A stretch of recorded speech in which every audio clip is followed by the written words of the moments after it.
আমি খুবই অসহায়, আমার কোনো কর্ম নেই। আমি আগে মুরগির ভ্যাকসিন করতাম গ্রামে, আমি এখন চলতে পারি না। তাই এই দোকানটুক নিয়ে আমি জীবিকা নির্বাহ করতে, আমি চাল কিনতে পারি না, ওই বেশি আবার কিনি। আমি এত অসহায়। ইউনিয়ন পরিষদের কাছে আমার বাড়ি। আমার নাম মোসাম্মদ লিলি খাতুন, আমি 3 নম্বর দিগনগর ইউনিয়নের বাসিন্দা। এখানে ইউনিয়ন পরিষদের পাশেই আমার বাড়ি।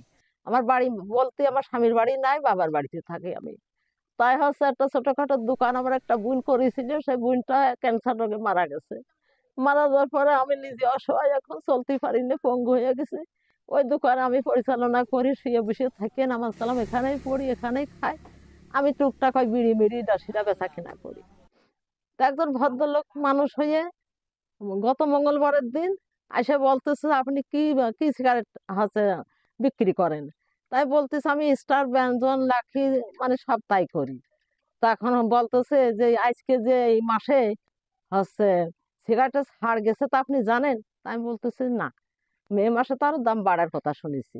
তো বলতেছে যে আপনি কি কি সিগারেট আনেন আমার কাছে, আপনার দাম স্বল্প মূল্যে দেব, আর হচ্ছে আপনার একটা কাট করে দেব, আপনি সেই সিগারেটগুলো আমার কাছে আনেন।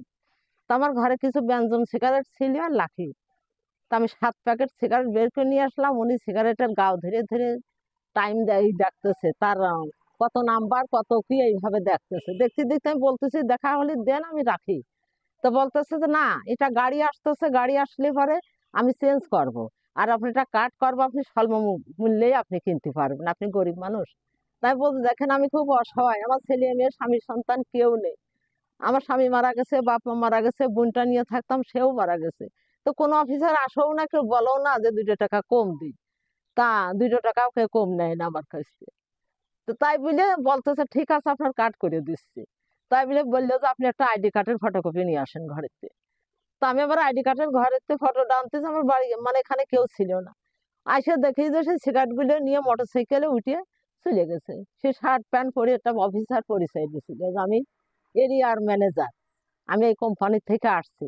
তা আমি ভাবলাম যে 2 সপ্তাহ সিগারেট দেয় না, আসতেও পারে। আমি মহিলা মানুষ, অত বুঝতে পারিনি। তখন থেকে আমার সিগারেট নিয়েই চলে গেছে। এখন আমি দোকানে বেচা কেনা করতে পারতেছি না, আমার পয়সাও নেই। আমি বেশি আবার ওই যে আবার আমি কিনি। আমি খুবই অসহায়, আমার কোনো কর্ম নেই। আমি আগে মুরগির ভ্যাকসিন করতাম গ্রামে, আমি এখন চলতে পারি না। তাই এই দোকানটুক নিয়ে আমি জীবিকা নির্বাহ করতে, আমি চাল কিনতে পারি না, ওই বেশি আবার কিনি। আমি এত অসহায়।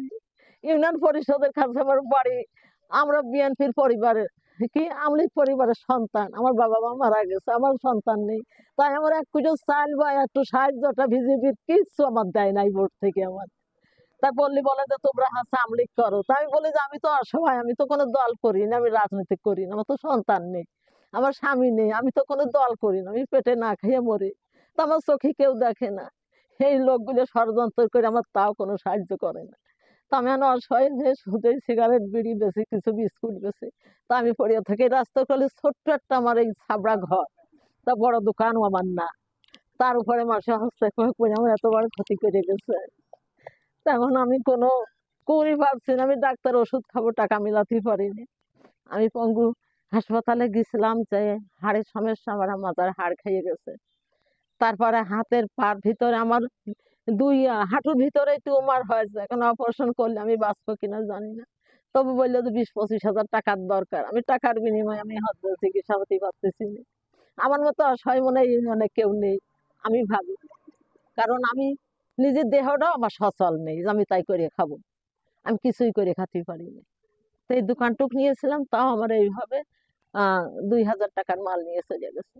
যে কয় প্যাকেট সিগারেট ছিল সবই নিয়ে গেছে।